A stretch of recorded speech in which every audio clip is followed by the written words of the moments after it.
वसुंधरा राजे सिंधिया जी हैं। उनकी नेता सोनिया गांधी जी नहीं है, बल्कि उनकी नेता वसुंधरा राजे सिंधिया जी हैं।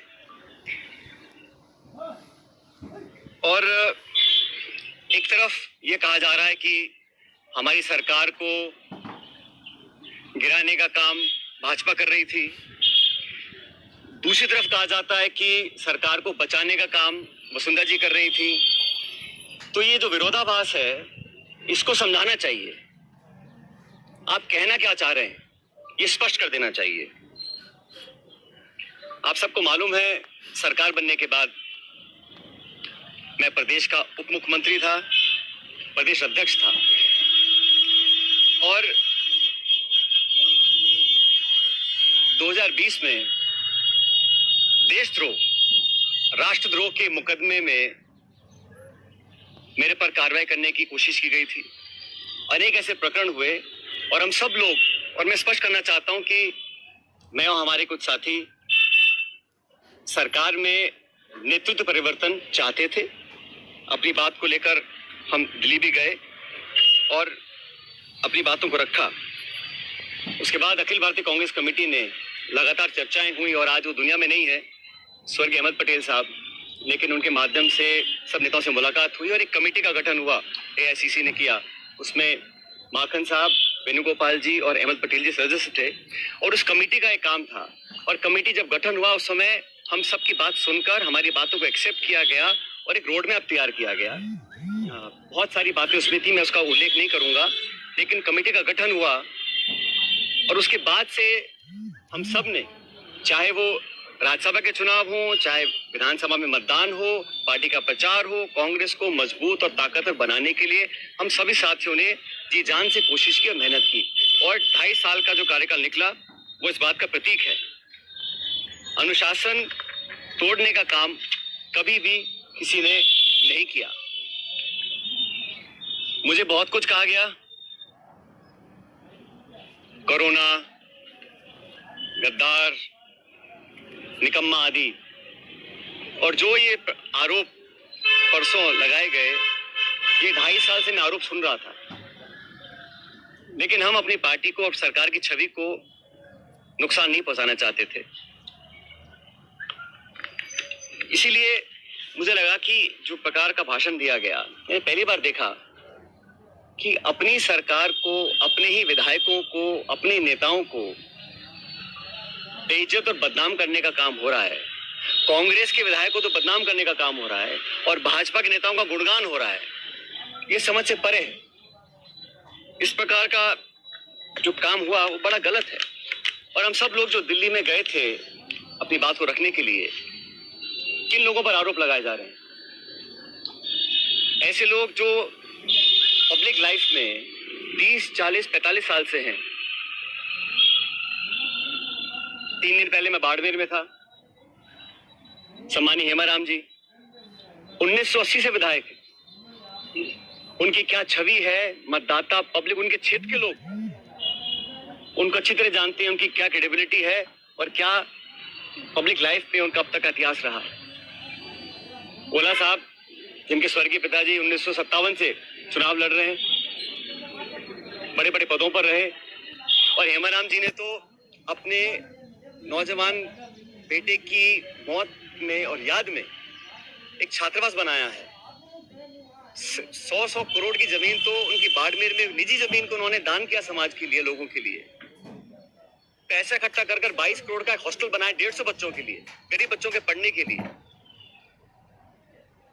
इन सब लोगों पर इस प्रकार के आरोप लगा देना,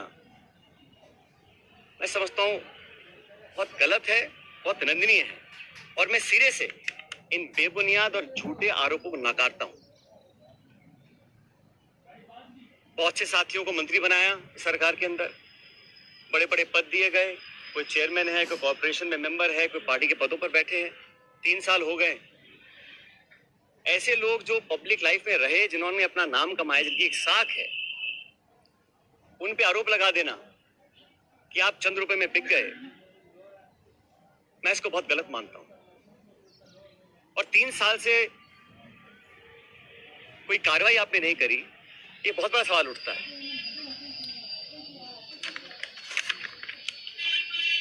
साथियों, हम दिल्ली में गए, अपनी बात को रखा और उसके बाद सारे तथ्यों को संज्ञान में लेने के बाद हमारी अध्यक्षा सोनिया गांधी जी ने 25 सितंबर को सम्मानीय माकन साहब और सम्मानीय खड़गे जी को जयपुर भेजा था। आप सब जानते हैं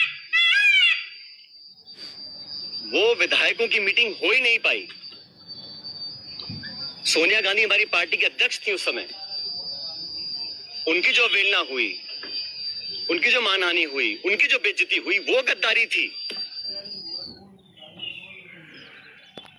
इतने सारे विधायक 20, 30, 40 पता नहीं कितने विधायकों को उनकी इच्छा के खिलाफ इस्तीफा दिलवाया गया, अपनी सरकार को संकट में खड़ा करा गया। बहुत से लोग आरोप लगाते हैं कि मोदी और शाह के कहने पर इस्तीफे दिलवा दिए गए। अब ये बात मुझे बोले और मैं जाके मंच पे इस बात को बोलूं, ये शोभा देता है क्या? तो मुझे लगता है कि अब तक जो हुआ उस घटनाक्रम में वो इस बात को दिखलाता है अनुशासनहीनता किसने करी, पार्टी का डिसिप्लिन किसने तोड़ा और सही मायने में संगठन को और सरकार को कौन मजबूत कर रहा है, कौन कमजोर कर रहा है। और अपने नेताओं को खुश करने के लिए बहुत सारे लोग तरह तरह की बातें करते हैं। कोई किसी की चुगली करता है, कोई किसी की चुगली करता है। मुझे बहुत सारे लोग आके बहुत सारी बातें बोलते हैं कि यहाँ हजारों करोड़ का घोटाला हो गया, यहाँ ये स्कैम हो गया। इन्हीं बातों को मैं मंच पर आकर इनका बखान करूं, ये शोभा नहीं देता। ये गंभीर राजनीति का परिचय नहीं है।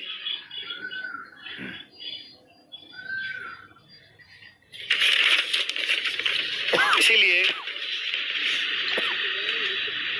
मैं, आप जानते हो, पिछले 1.5 साल से चिट्ठियां लिख रहा हूं वसुंधरा जी के कार्यकाल में जो तमाम गंभीर भ्रष्टाचार के आरोप हमने लगाए, अशोक गहलोत जी ने लगाए, मैंने लगाए, मंचों पर लगाए, प्रेस कॉन्फ्रेंस करके लगाए, उनकी जांच क्यों नहीं हो पा रही थी। अब मुझे समझ में आ रहा है कि ये जांच अब तक क्यों नहीं हुई। मेरे चिट्ठियां लिखने के बावजूद मैं 11 अप्रैल को जयपुर में अनशन पर बैठा इस मांग को लेकर, लेकिन अब मैं नाउम्मीद हूं क्योंकि तथ्य सामने आ रहे हैं। कार्रवाई क्यों नहीं हो और क्यों नहीं होगी, ये बात भी स्पष्ट हो चुकी है। इसलिए मैं ऐसा मानता हूं कि हम लोग जो पब्लिक लाइफ में हैं, जनता ही भगवान है और जनता जनार्दन के सामने हम सबको नतमस्तक होना पड़ेगा। मैंने करप्शन के इशू को लगातार उठाया, पहले भी उठाया, आज भी उठा रहा हूं, आगे भी उठाता रहूंगा। जब मैं वसुंधरा जी के करप्शन की बात करता हूं या जो पेपर लीक हुए जिसमें लाखों बच्चों के भविष्य पर सवाल चिन्ह खड़े हो गए, उस पर कोई जवाब नहीं आता। इसलिए साथियों, मैंने निर्णय लिया है कि आरपीएससी, जहां से कई सारे पेपर लीक हुए, बहुत सारी वहां पे खबरें आई कि वहां पे तमाम भ्रष्टाचार हो रहा है, अजमेर स्थित आरपीएससी है। मैं 11 तारीख को, परसों, अजमेर से एक यात्रा निकालूंगा। जनता के बीच जाकर जनता की आवाज सुनेंगे, जनता के मुद्दों को उठाएंगे और जैसा मैंने शुरू में कहा, जनता जनार्दन है तो जनता के बीच जाना हम सबका दायित्व बनता है। और जो करप्शन के इश्यूज हैं, जो नौजवानों के इश्यूज हैं, जो पेपर लीक और पेपर कैंसिल के और नौजवानों के हितों से जुड़े मुद्दे हैं, उनको उठाकर मैं एक जन संघर्ष यात्रा निकालने जा रहा हूं, जो 11 तारीख को शुरू होगी अजमेर से और जयपुर की तरफ हम लोग आएंगे। लगभग 125 किलोमीटर की यात्रा है। जन संघर्ष यात्रा लोगों के हितों के लिए, करप्शन के खिलाफ, नौजवानों के संरक्षण के लिए। उनकी आवाज को हम सुनेंगे, उनकी आवाज को बुलंद करेंगे और मैं समझता हूं कि सही निर्णय तब लिए जाएंगे जब जनता का पूरा हमारा साथ होगा, जनता का पूरा प्रेशर होगा। पद यात्रा है, जन संघर्ष पद यात्रा 11 मई को मैं अजमेर से शुरू करूंगा और हम जयपुर आएंगे। लगभग 5 दिन का समय इस यात्रा में लगेगा। जैसे मैंने कहा, ये यात्रा किसी के विरोध में ना होकर करप्शन के विरोध में है, नौजवानों के पक्ष में है। जो तमाम जनता में आज मुद्दे हैं, जो इश्यूज को लेकर हम राजनीति करते हैं, जिन इशू पर मैं हमेशा अपनी बात रखता आया हूं, उनके बीच जाकर, उनकी बात सुनकर, उनकी आवाज बनने की हम लोग कोशिश